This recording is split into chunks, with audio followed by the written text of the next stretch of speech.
La reforma es un hecho importante en la historia que determina el ver y conocer a nuestro Dios a base de las Escrituras. A continuación veremos una línea de tiempo donde explicaremos el proceso de la reforma.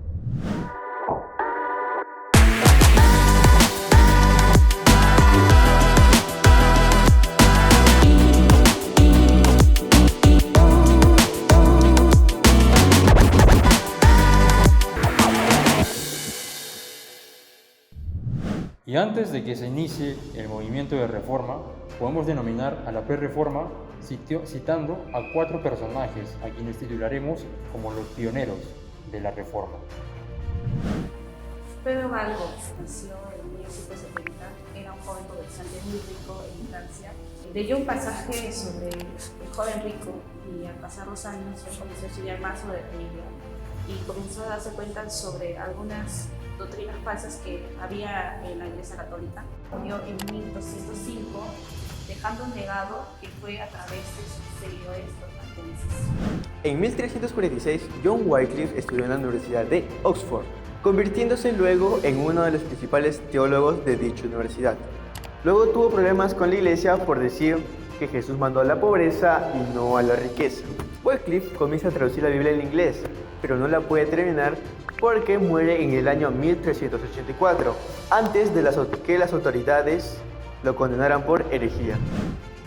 En 1398, en la ciudad de Bohemia, nace John Huss, famoso predicador, quien llenaba con muchas críticas contra la Iglesia Católica sus prédicas, ya que notaba en ella incongruencias, corrupción dentro de las mismas y sobre todo lo que rebasó el vaso fue la venta de las indulgencias.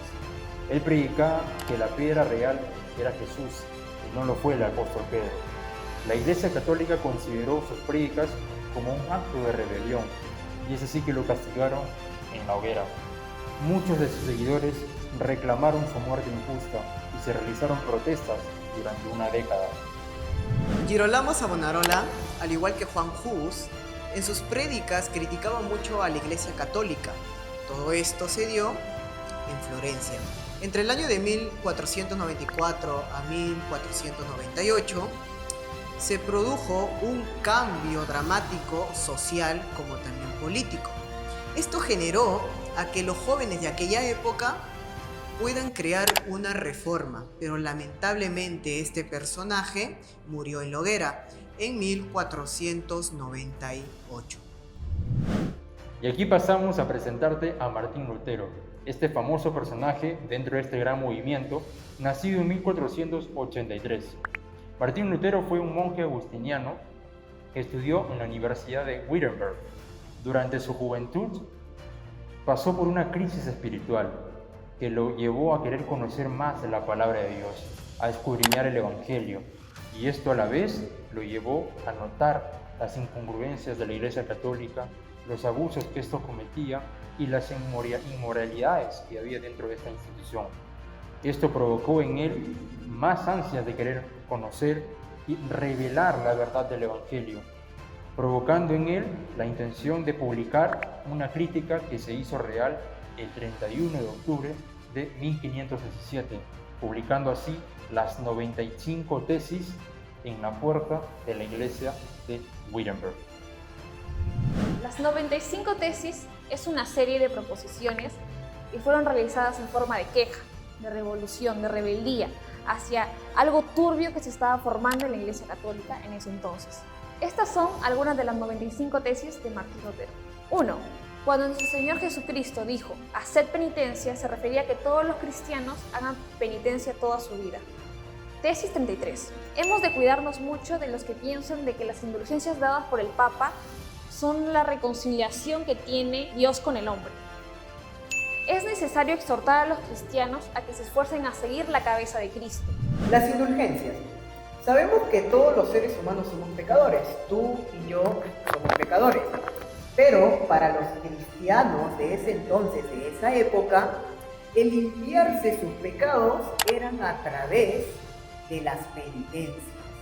Ahora, un dato importante que les quiero mencionar es que si tú no te limpiabas de todos tus pecados en vida, la Iglesia Católica inventó un lugar donde podrías purgar. Sí, a este lugar lo llamó el purgatorio. Y en esto es donde ingresa también la parte de las indulgencias. ¿Cómo así? Te entregaban un certificado para que vean que ya estaba limpiado todos tus pecados. Y otro dato importante es que mientras más pecados tú tenías, más plata tenías que darle a la Iglesia Católica, ¿no? Ahora, aquí es donde entra la parte de las indulgencias, ¿no? Para resumirlo, era el certificado por monedas que limpiaban tus pecados. No era necesario que tú mismo los pagaras, ¿no? También podrían pagarlos los familiares. Incluso podrías pagar tú mismo por los pecados que podrías cometer hacia el futuro. Las 5 solas son los pilares del conflicto teológico a favor de la Iglesia evangélica que defendieron los reformistas del siglo XVI. Las 5 solas son: solo Cristo, solo las Escrituras, solo la fe, solo a Dios la gloria, solo gracia. Yaita de Worms. En 1521 se realizó una asamblea con los príncipes del Sacro Imperio Romano. Inició desde el 28 de enero hasta el 25 de mayo. Martín Lutero afirmó que ni una palabra que no venga de la palabra de Dios no iba a hacer caso, ni a papas, ni a concilios, que entre ellos se contradicen. Mi conciencia es cautiva por la palabra de Dios. Ir en contra de mi conciencia no es bueno. Por eso no puedo ni quiero retractarme. Después de la dieta de Worms, Martín fue reclutado por el príncipe alemán Federico.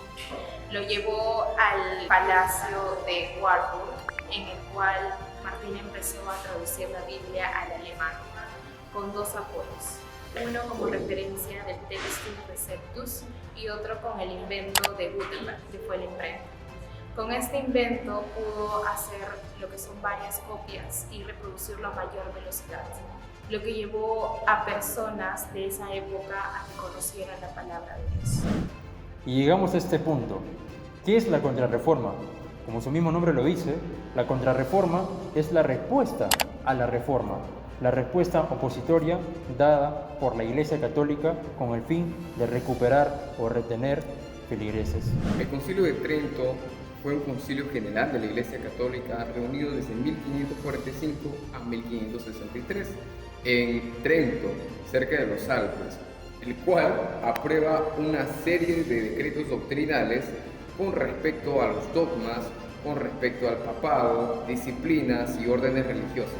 Estos son algunos que mencionaremos a continuación.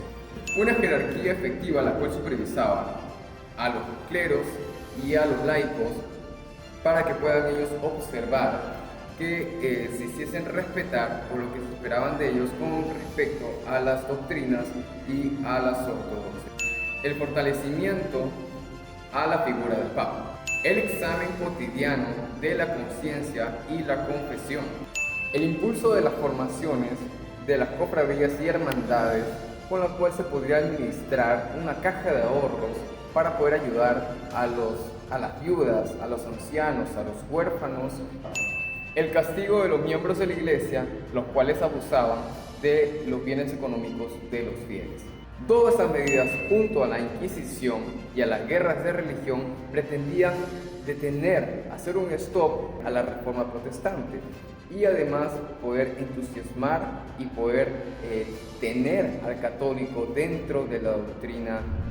El término de Inquisición o Santa Inquisición hace referencia a las instituciones de la Iglesia Católica que fueron dadas para suprimir a las dichas herejías de ese entonces. Herejías puede entenderse como otra elección a culto que se daba en ese momento. La herejía en la era medieval europea muchas veces se castigaba con la pena de muerte. Las nuevas órdenes religiosas conformaban una parte importante de la Contrarreforma. Entre ellos estaban los paulistas, las ursulinas, los trapistas, los capuchinos, las carmelitas, entre otros. Ellos consolidaban las parroquias rurales porque mostraban a través del ejemplo lo que era la piedad, ya que se preocupaban por los pobres y por los enfermos. Es así como enseñaban que la salvación era por medio de la fe y por las buenas obras. negando toda verdad luteriana que la fe únicamente es la forma de salvación. Así que no solo se mostraban como una iglesia eficaz, sino que reafirmaban las premisas fundamentales de la iglesia medieval. Y este fue un pequeño resumen de lo que fue el proceso de las bases del cristianismo que hoy conocemos. Como cristianos es muy importante conocer cómo Dios utilizó a hombres para que su palabra siempre prevalezca. Y si llegaste hasta aquí, muchas gracias. Y si te gustó este tipo de contenido, no olvides dejarnos un like y compartir. Que Dios te bendiga.